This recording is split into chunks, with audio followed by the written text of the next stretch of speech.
Slept on Cinema is sponsored by Training Ties, the ultimate shoe tying tool.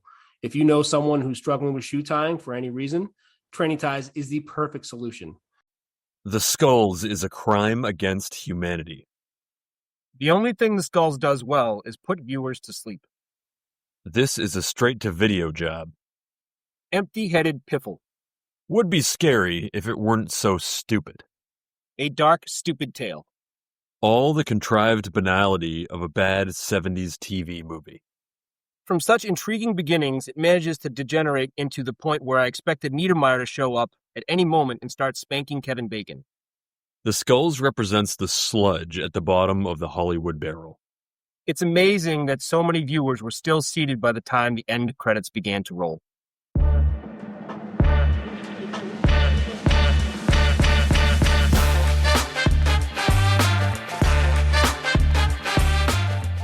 Welcome to this week's episode of Slept on Cinema. I'm your host, Stan Steamer. And I'm Grove Street. And this week we're getting into the 2000 thriller. I guess it's a thriller. I'd say thriller. Yeah, thriller. The Skulls. And this is the back end. We didn't know we were doing this when we started the front end of this double feature, but it's a double feature really, because it is one. It's a Joshua Jackson double feature, but more importantly, it is a University of Toronto double feature, stemming off of Urban Legend, also filmed at the University of Toronto. So once we found out that another excellent movie qualified that was filmed at the same location, we just had to make it a double feature, and here we are, and I'm very glad we did. This movie, like all movies we review on the podcast, are at or below 50% on Rotten Tomatoes for both critics and audiences. And the podcast is structured so that the first half of the podcast is spoiler-free. Take a break, go watch the film, come back, and talk about what we just went through. Rotten premise. For Luke McNamara, an invitation to join the prestigious secret college organization, the Skulls, is a dream come true.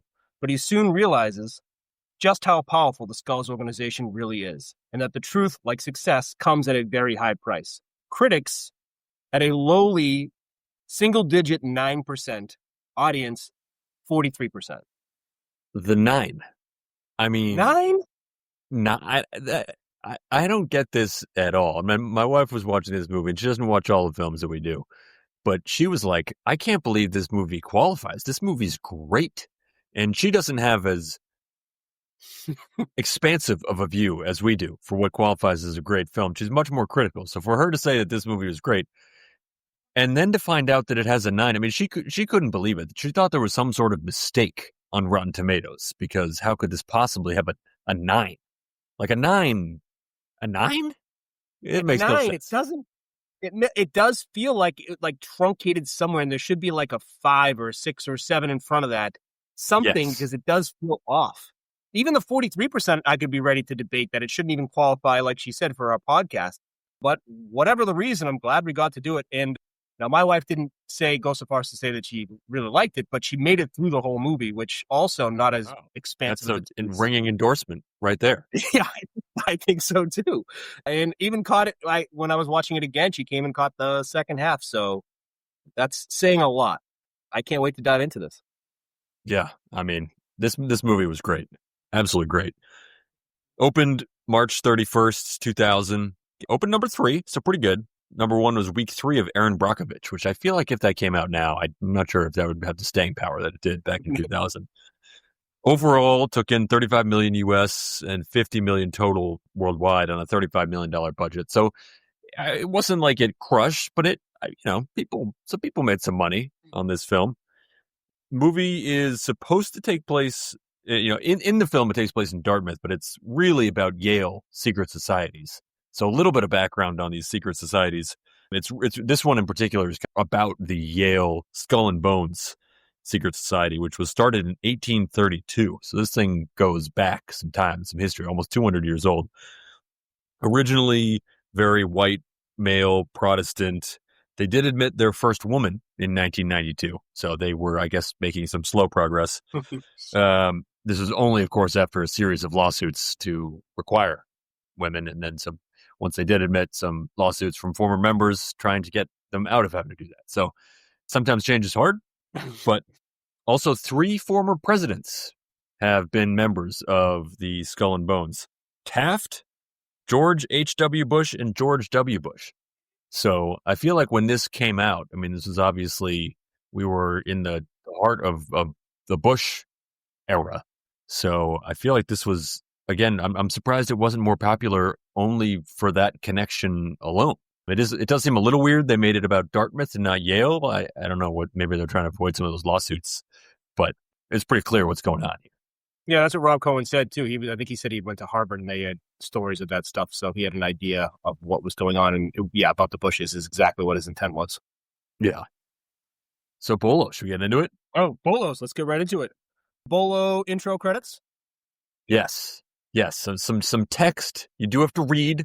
So I know you were a fan of this. There was some context. I do wish it was narrated to me, but alas, I'll still take it.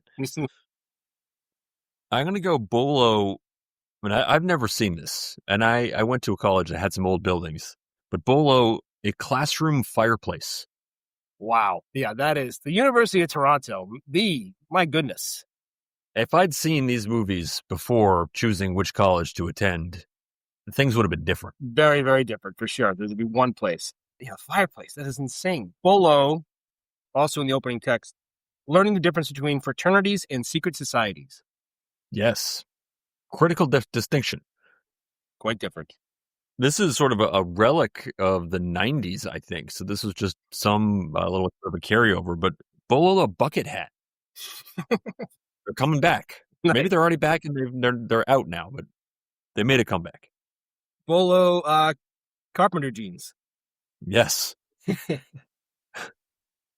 this, I think, is also sort of a 90s and 2000s thing. I don't know if this is still a thing now for kids today, but Bolo a vortex football. Oh, those were awesome. So good. Bolo a lazy suicide note forgery. Yep. And Bolo, again, as was the case with Urban Legend, but just an unreal dorm room. Oh, incredible. Bolo, I really enjoyed this. Bolo crew scene, not on the Charles, which usually means Harvard and crew, and it's that kind of movie, which it still kind of applies because it was implying Ivy League. So it didn't imply, It wasn't, and it was kind of borrowing some of the Boston Charles with that. But there's also not much of a better way to show Ivy League than crew, I don't think. Oh, 100%. I saw that and I was like, okay. It almost, at first I was like, is this a sports movie? Because there's quite a bit of crew in the beginning. Mm-hmm. I think this will be my last dorm room related Bolo, but Bolo candles in a dorm room, which I'm pretty sure after a hot plate, this was the number one rule that you could not have, maybe even before the hot plate. Not that anyone ever had hot plates, but I remember that being a big thing. It was, no hot plate, which no one knew what it was. Yeah, right.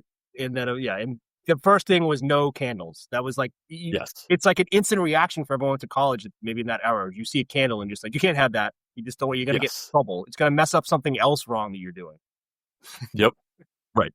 It's an easy one to just like, you don't do that so you can do a bunch of other stuff that you will not get fought for. Bolo Ivy League sweaters. Yes. Yeah. Let's see. Bolo Shooter McGavin. Always great when he pops up. Bolo an unnecessary dance floor makeout.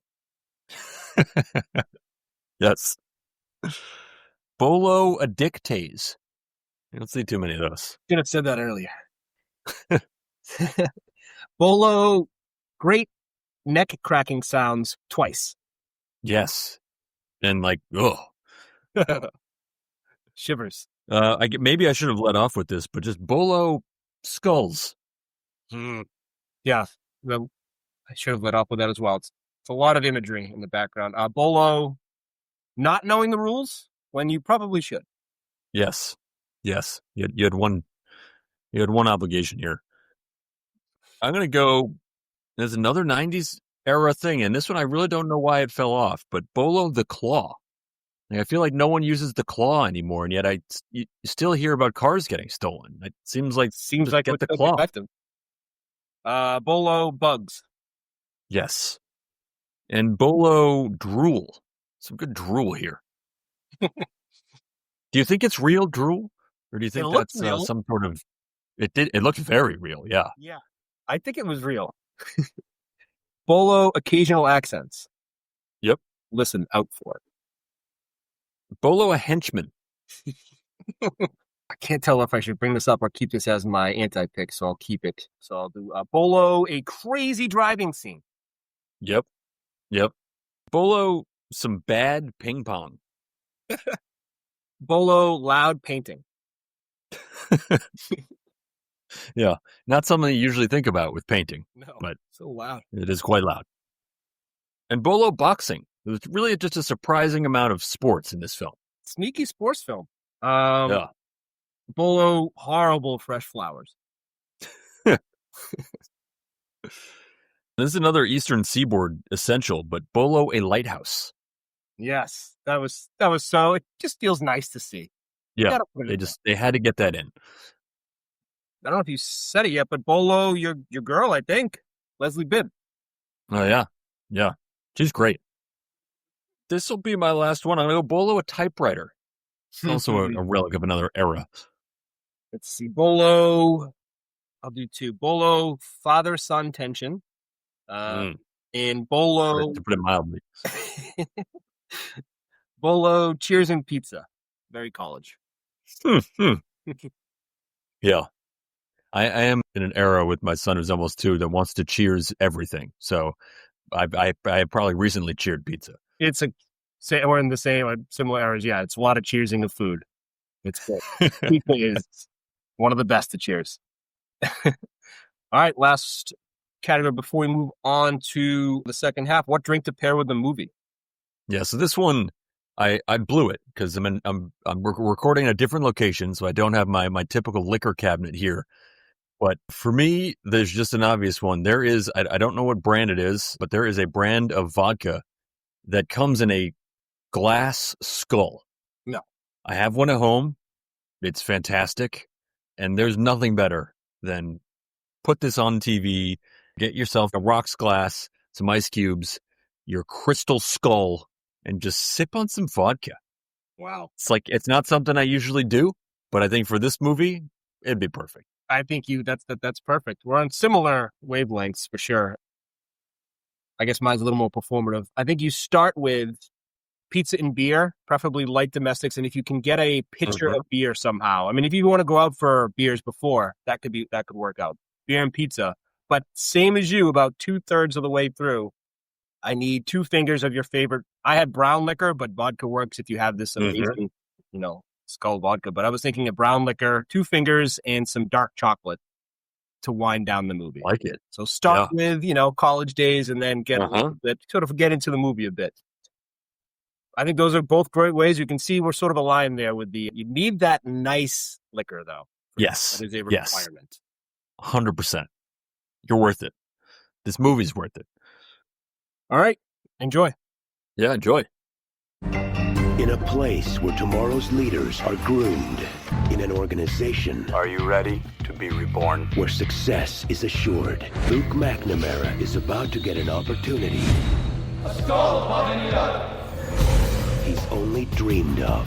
But if a secret society can give you everything you desire. This is your pre-acceptance to the law school of your choice. That's got to be a mistake. You are a skull. Imagine what they can take away. He's no longer loyal. This February. If you keep digging, you're going to dig your own grave. Only an elite few ever get in. I have evidence. They erased the tape. Who? The skulls. They control everything. No one has ever gotten out. Welcome back. They're dead. We were talking in the break again just about the number 9 on the Rotten Tomatoes. Like it does feel like a glitch. Like this movie was so fun to watch all the way through. Like I was watching it and we actually had a hard time watching this movie. It's not on streaming. We both had to get a physical copy of this to watch it, which is just bizarre to me. I don't understand really how that happens in this day and age. But it sort of occurred to me, like National Treasure is on TV. I'm sure it is right now on at least one channel if you have a full cable subscription. That movie is on loop on TV. Why? Like this movie sort of has obviously a different genre, but how is this all that different from like? I feel like I get the same thing out of this that I get out of National Treasure. And this should be on TV constantly. And yet, for some reason, it's fallen off. No one remembers this thing. It makes no sense. I don't want to step on toes of my draft pick here.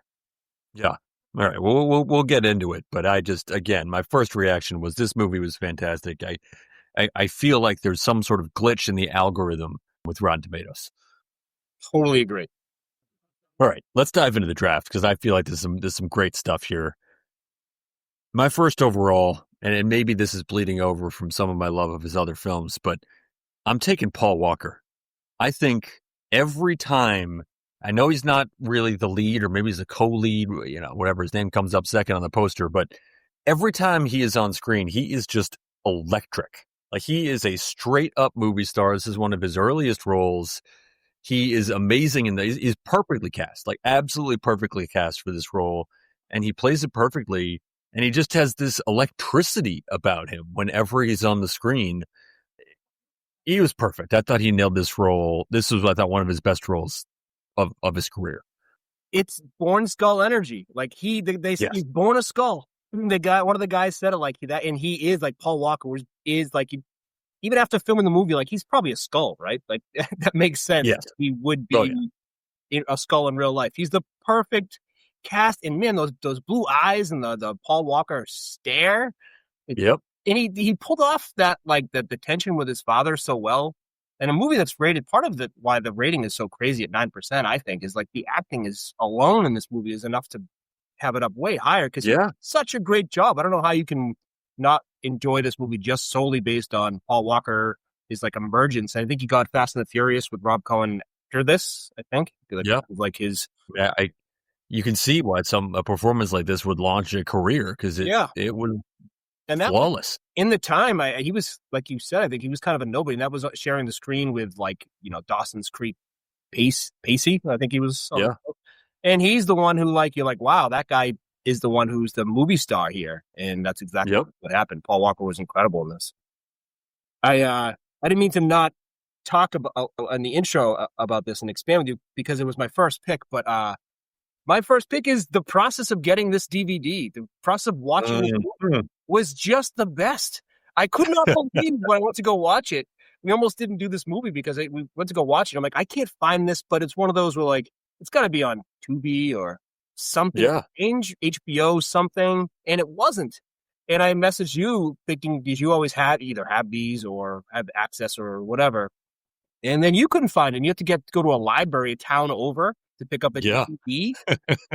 So I bought this for like $7.99 on eBay, and it had to wait a week. And then you had to go to a library a town over again. And I thought it's just two things. I hate DVDs. I don't want to do this again.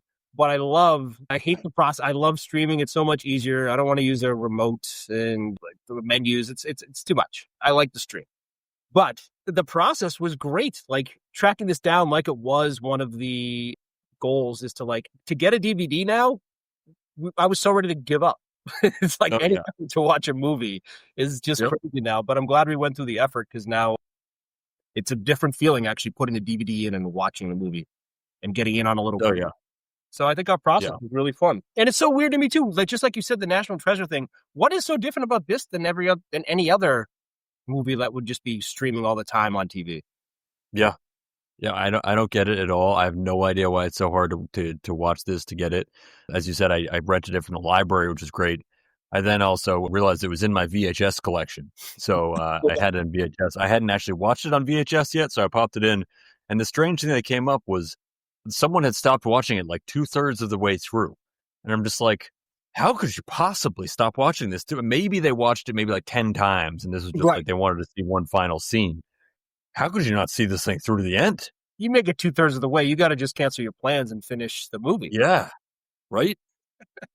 All right. That's my first pick, is the process. And the kind of the real first pick about the movie, which is my second pick, would be just the vibe there. We've done this a couple times, but the early 2000s vibe was just unmistakable in this. If you want to get to know, like, what was the year 2000, like, this is it. To the point where, like, at that ceremony, the doors open, the girls come in Creed higher.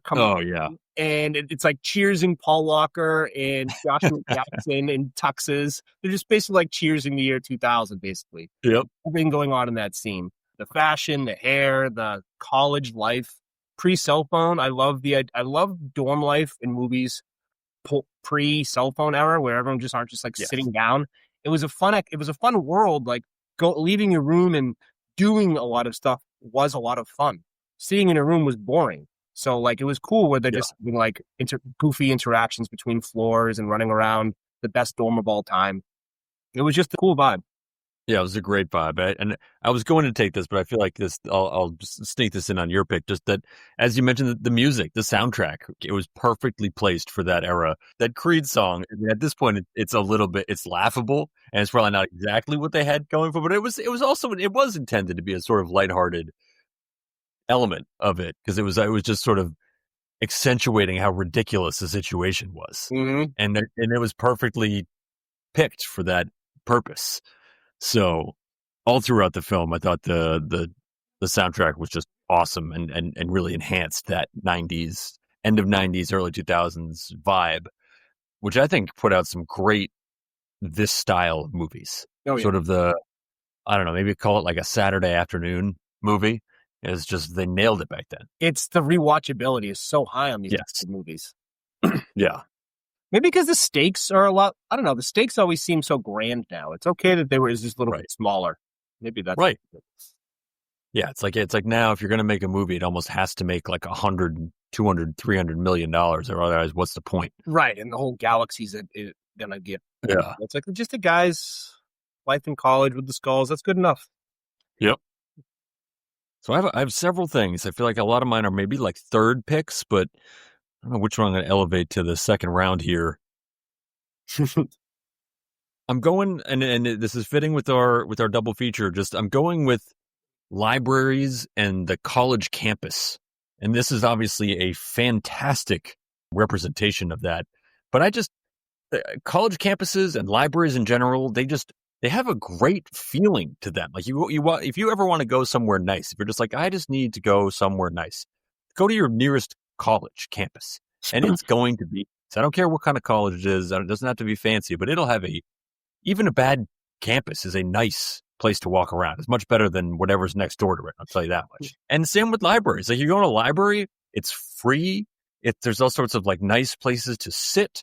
There's, I don't know, you just go in, you like feel like a better person when you walk into a library. You're like, I'm at a library. This is, look at me. I'm doing something with myself. I'm bettering myself. And even if it's just, you're only there to pick up a copy of The Skulls on DVD, you're still doing it at a library.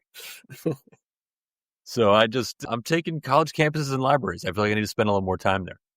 Totally agree. I mean, it was almost like that excitement when you knew you had to put in a long session at the library back in the day. And you're like, that's okay. Yep. I got my book, and you get your coffee or your chocolate, whatever. And you're just like, I'm going to go to the library to study. I mean, you didn't really crank it out. But you go there and you crank it out, and it's just, you just take it in. I think you just learn better and it feels better. You do. Totally Definitely. Agree. It felt like I'd be like, you can work over there in the cafe or just the library. You feel almost cheated because you could, it's like fun to do. Right. It's like a power up or something. That's a great pick.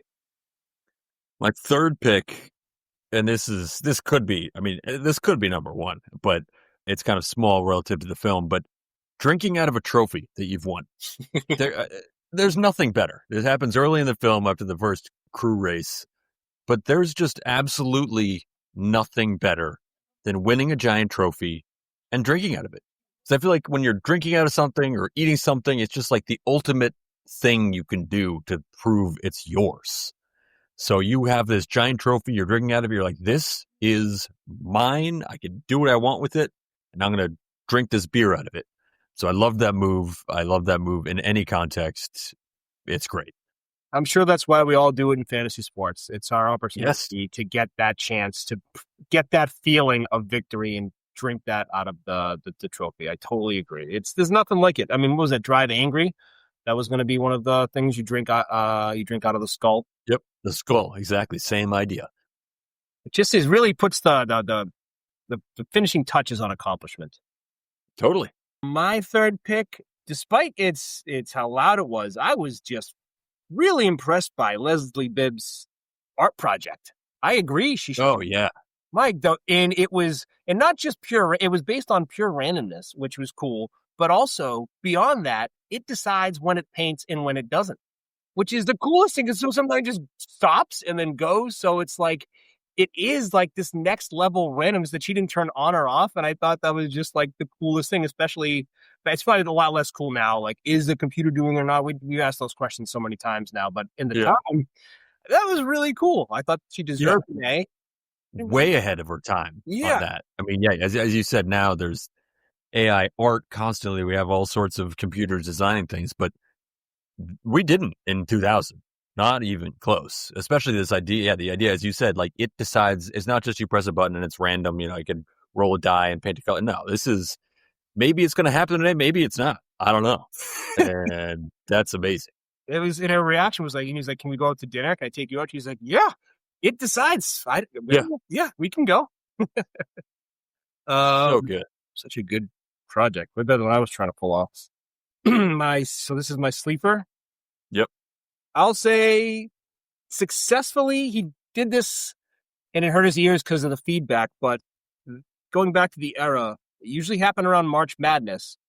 Successfully pulling off listening to headphones in class, and they used to be like bored and stuff. So. At one point, he just had it dangling from his ear. That's disrespectful to the professor or whatever. So it used to be, I thought it was like a process to get it through your sleeve, and you put your your head in your hand, and you have the one ear. You can't go walk around with hands over both ears, so you're just a little tired, and you listen to the game. Yep. But it was a process to sneak it in, only at like the highest leverage points. Like I said, March Madness or something like that. Yep. Yeah. But he just does it. He just does it. He did go left ear though, and he knew. I think he knew. The guy was on the right, and he was probably making sure not to turn the entire time, which is a move, but it's risky. Yeah, I like that.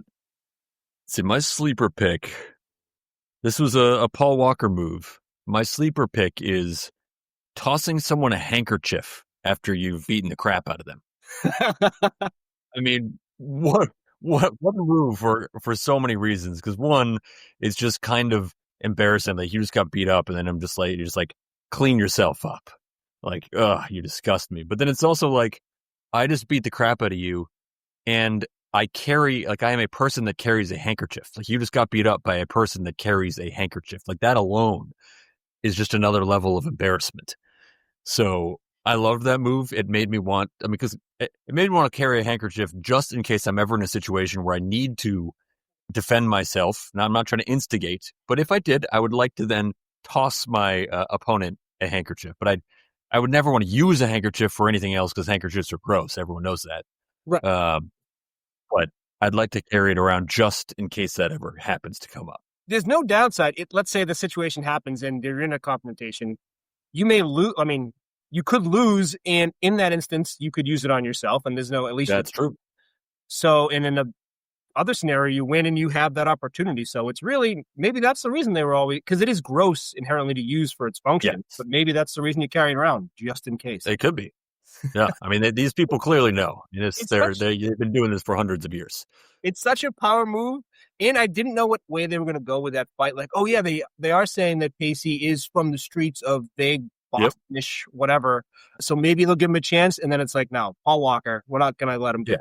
We'll give him one little crack, and that's it. I like how it made that, and just so ready with the handkerchief, and I'm like, hey man, I'm going to apologize. I'm going to try and help you out. He was really just a good guy in that moment. Yeah. While also knocking the shit off. Yep. I almost picked the Vortex nerf, but you brought it up earlier. Yep. I almost picked. That's my goodness. What a fun. Yeah, I mean, those are elite. Those are just they're great. Especially the ones that whistle when you throw them. Oh, amazing. The whistling is, and it's the room to room. It was one of the few you could do in the house. Yes. Oh, anti-pick. Oh, you have an anti-pick. Let's hear it. You had an anti-pick, yeah. So Leslie Bibb and Pacey were in the hotel, and they were going over the rule. They were going over the rule book, and they had a eureka moment. And he had to hand her the rule book, and she's like, "Oh, let me check out the rule book." And she handed him her coffee, and then he looked down, and he's like, and he did like a little sigh, and he put the coffee down. And so my anti-pick is handing someone something to hold, almost ever. Yeah. I don't Right. just like Put it down yourself. Yeah, put it down. If you need me to, I understand it's a big moment, but let's not get caught up in it where it's like someone get the sponge, someone hold this for me. Like composure, put the thing down, and then you receive it from me. Don't give me the. But I like that he gave it the little pause that it deserves. Yeah. Yeah, that was the Grove Street coming out of Pacey right there. Yeah, this is life or death, but also, come on, will you put your down? Right. It's not like in their motel she was worried about like not having a coaster. Like Right. Come on. I'm superlative, and you picked a great one for this week. Favorite ritual, and there's a few to choose from. Yeah, there's some great rituals, as I assume all secret societies have. And I struggled with this because I had so many favorites. They were all so good. But I think I'm going with the combo of the branding, because you're like, wow, that makes no sense. This is a secret society and you're branding someone's wrist. Like, you're not like branding their like butt or like the bottom of their foot or something no one's ever going to see, which would make a bit more sense. But then to have the watch that goes right over it. It was a great combo because you were like, wow, this is totally ridiculous. But then you're like, oh, okay. Now you always have to wear this watch because, like, I don't know, maybe that's what they want people to do. So I thought that was a great little twist, a little twist element. So love the brand, love the watch. I think that it's kind of extreme, but just a great ritual. Yes. Skull for life. It's an amazing ritual. You really are committed. For sure. And I wonder if it's like, it's a way to secret society, but also like a little flex, like when you reach to go your wallet, there's a little like scar underneath. Like, I knew it. Yep. He is. Yep. Yeah, you're not having to like drop proud. Like, oh, see, you have a brand there too. Right. This is boring. I'll say I almost picked the cage thing because I hated that so much. That was horrible. But I just got to go the duel. I just think like that would be part of every secret society. Like, all right, words are done. We did the word thing. Let's just do it. Let's take the 10 steps and let's put our musket where our mouth is. And shoot each other. I love it. Yeah. I love the concept of the duel too, because it's this weird combination of something that is so inherently barbaric and yet also so like proper with all these very regimented rules, and there's like nice pistols and there's all sorts of very specific rules, but then it's just like the most barbaric thing you can imagine of just shooting someone to death. And it's this just bizarre juxtaposition, but that I think is what makes the duel so fantastic. Exactly. And they know the stakes, and there's all that pomp and circumstance around it, and they have all the stuff ready. Nobody changed. Like they didn't have to, everything was right there. Yeah. Walked outside, they got all the staff to bring all the guns out. Yeah, it's just the pageantry behind it. It's great. But a secret society, like at the end of the day, if you're going to settle things yourself and you're above the law, then let's go. You got to have the duel. Why not? Yeah, duel it out. Bumper sticker line. What line from the movie would you like to see on the back of a car on a bumper sticker? Yeah, I had a couple options here. I'm debating which of two to go with. But I think what I'm going to go with is I've given you answers. You just put that on, and it's just like, don't bother me with questions. You put it on the back of like a nice car. It's just like, I've given you answers. Like, you see what I'm driving here? Like, that's all you need to know. Just don't bother me. And I think it came on the back of like, don't ask me questions. I've given you answers. I don't think you need that whole thing. You just say, I've given you answers, and that's enough. So I like that sentiment. I feel like I don't want to be bothered when I'm driving. That's all it is. Giving you answers. Figure it out yourself. You picked. That's ridiculous. I had, don't ask me questions. I've given you answers. Now go. Now go. It's the last part. But you're right. Yep. All you really need is I've given you answers. I really liked the now go at the end. He was now go. Yep. I've given you enough answers. It's so that's what it was for me too. And the other one, that's the answer. That's it. The answer. My honorable mention. I just thought it was such a dick move when imagine it. At the beginning, when Paul Walker pulls up in his car, he's with like a couple girls at the race, and he sits on the edge of the car so the people in the back, the girl couldn't see the race. And she's like, hey, I can't see. And he just is like, imagine it. Like he won't move out the way. So it's like somebody big in traffic, a big bus or something. You can't see. Imagine it. Just a little bit of Yep. Yeah, I had an honorable mention of power comes at a price. And you put that on back of like a muscle car or something. And it's just like something with a serious engine. Or a Tesla. Yeah, right. Length, good. I had. Yeah, I thought this was kind of perfect. Yeah, it was an hour and 45. One change to be a blockbuster. Did you have any? I really struggled with this because I thought for what this movie was, it was just done really well. The only thing I could come up with was, and this is probably because in my mind I was comparing it to National Treasure, and I was like, what would make this a blockbuster like National Treasure is? Let's put Nick Cage in the film. Make him one of the alumni. I feel like I love an evil Nick Cage. I think he would have been great in it, and I think if he's in this, that just puts it over the top. That 9 is a 79, just from Nick Cage. The last Rob Cohen movie we did, my suggestion was to put Nick Cage in it. I think that was Hurricane Heist, and I think you're 100% right. This movie would have blown up with Cage. And not to put the villain and the alumni actors down because they were all excellent. But they weren't Nick Cage. This movie would definitely be available for streaming if Nick Cage was in it. We wouldn't be going to libraries and eBay. Yes. That's good. I mean, that's probably the answer, as it always is, but especially in this movie. Always, yeah. I had lean harder into the R. The PG-13 thing was a little CW for me. I feel like that is the only downside to this era. They were heavy on the PG-13. Right. They wanted that teen audience. And I get uncomfortable with the term soulmates, just in general. It's really so much. Is Skullmates? Is that not an option? Yeah, Skullmates would have been way better. We don't have to. That's a big. It's so obvious, right there. Yeah, Skullmates, and if we just do that one change, so we have Nicolas Cage and we have Skullmates. I feel like it's a little less like fun. Yeah, we're up into the 80s at that point. At least double digits, that's for sure. Spin-off ideas. How we do? Yeah, for me there was just one obvious one, and I keep wanting to call him Pacey, but Luke's like high school, derelict buddies. There's way more there that we got to figure out. I mean, it went from them sort of seeming to be burnouts driving around town, but then they live in this kind of cool warehousey place, and then when he needs them, they have all these spy skills and equipment. There has to be something there about them, I don't know, going on, private detectives solving capers, maybe a heist or two that they're responsible for. I feel like that crew of just sort of, some dropouts, some local kids, but local kids with like these sort of tech skills.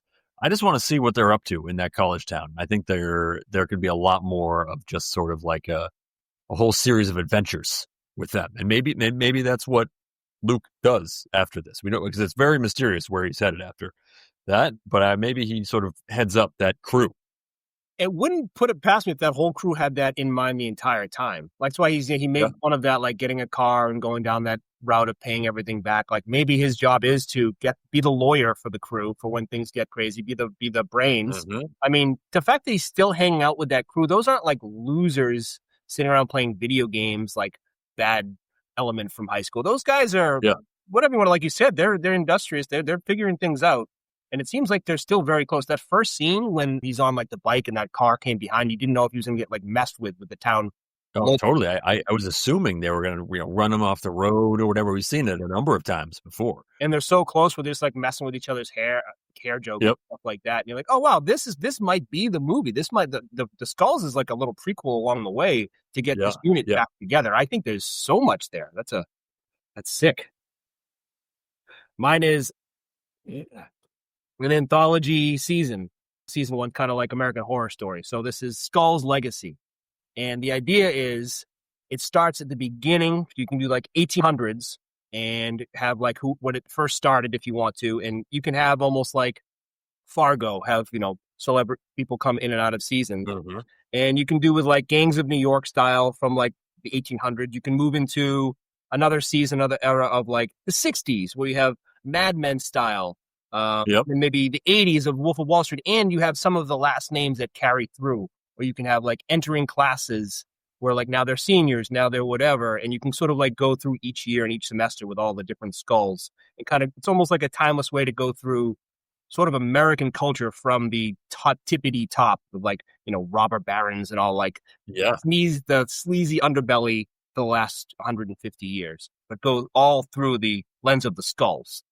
Yep. That'd be great. I like that a lot. I feel like especially the way that this movie captured the sort of late 90s, early 2000s vibe too. They would just really be able to capture the sort of vibe from all those different eras without having to be too heavy-handed about it. You're not rubbing your face in this. You just, the little elements here, the clothes, the music, whatever it is, I feel like they would nail that. Yeah, I think you just have a lot of fun and just sort of have fun with, and then great dorms along the way too. Yeah. See how they've evolved. Fireplaces. Yeah, I mean, and that's the other thing. You probably don't have to, you can use the same location. Like some of those buildings are ancient. Right. Like, right? You can save costs right there. You don't have to change all that much. You just get rid of the DVD player. Last segment, tying up loose ends, sponsored by Training Ties. Do we have any notes that we didn't get to? Let's see. I feel like we nailed a lot of my stuff. It was a dick comment that one of the guys made in the original with the binoculars. I thought was pretty funny. He goes, one of them goes, "Where did he learn to row?" And the other one goes, "From the local sewers, I'd imagine." That's dick, like, yeah, easiest thing to say. I guess this could have been an anti-pick too, but it would just be awful to wake up in a coffin. Like that's bad. That was my anti-pick too. It's like that's going over the line, guys. We don't need to be putting each other in coffins. No. It's awful. The henchman. I have never seen a henchman that is more of a henchman. Like that guy must have walked in to the audition and they were just like, "Don't say a word. You got the part." The way he carries himself is so henchy. I was floored. He was so good. I mean, just noticeable if you want to look at him, but also disappears if you don't want to. That's the perfect henchman. His friend, the guy who died, I mean, he did break into his car and steal his stuff, right? No. Yeah, and he was not a very good friend. No. Towards the end there. Like he was overreacting and, this is a big, at the time we didn't know about the murders and whatnot. It was a really significant opportunity for his friend, and he was not being gracious about that in any way. There's room in a good relationship, a good friendship for other people to grow and take on new things. It doesn't take away from your relationship. And I feel like there was none of that. He wanted their relationship to stay exactly as it was. And that just felt a little childish. I totally agree. I totally felt the same way. It was almost as if it was like a real bad relationship where he was like trying to do something new. And it's like, we don't even talk anymore. And it's like, dude, this is, like you said, this isn't like I'm starting a new job over here. This is the skulls. Like, this is a pretty big deal. This is an opportunity. Yeah. But just like, yeah, dude, you broke into his car and stole his stuff. As much as you want to have a community there, you can't be breaking laws and stealing keys. You still have to work within the margins. And Leslie Bibb, she's already dated 2 skulls. That's a type. Yeah. Yeah. I guess he does have a type. She's at the right place. Yeah. And your family has jet money. So that's good. Yeah. And from birth, that was where she was headed. Oh, the question. At the end of having everything had happened, you are Lucas, and you just realized that you were used as a pawn in the scheme and everything else. Do you walk away from the skulls and go to the lighthouse in the Cape or wherever they were? Hell no. Like, of course not. No, you use. Yeah, he's a smart person. You use that. I'm not saying you go like dive in, drink the Kool-Aid, but you use those tools and those connections in a way that you want to, and you maybe can reshape things from the inside or take advantage of those resources and do something more. I feel like to just toss that away is not playing your cards right. Couldn't agree more. Yep. Yeah. Well said. Don't walk away, dude. I also was very confused by the senator's statement at the end, like, well done, very, very well done, or whatever he says along those lines. I didn't really know what was going on there. Like, I watched that and I was like, is he going to be drawing him back in? Is he? I was confused. I was too. I can't imagine he really meant well done. Like, I don't know, but it seemed like it was genuine. But maybe I was thinking that was like the step he expected him to take. And if he were to be the leader of the Skulls, that's the step that he needed to take along the way. Yes, it's almost right. Like missing the jump. Like, good. Yes, yeah. He needed to mess up. That's exactly it. But if he wanted the crown, then he wouldn't deserve it. Yeah. So that's the only thing I thought it could be. But I needed a little bit more there. As I feel like, I don't know. I needed an explanation, a director's cut. I agree. All right, that's all I got. So next up, we are bringing back our Wives for a special feature Wives movie, but I don't know what we're doing yet. I don't either. I probably should have asked before. Yeah, so it may in fact just be that the next episode is a surprise Wives movie. You'll have to tune in and find out what it is. Now I'm even more excited because we don't even know. All right, this was awesome. I'm glad it was incorrectly rated. Yeah, same here. This was a lot of fun. I'm glad to watch that. Glad the experience to track it down. I'm glad I now own a copy on VHS as well. All around great film. Awesome. Till next time. Later. Yeah, later.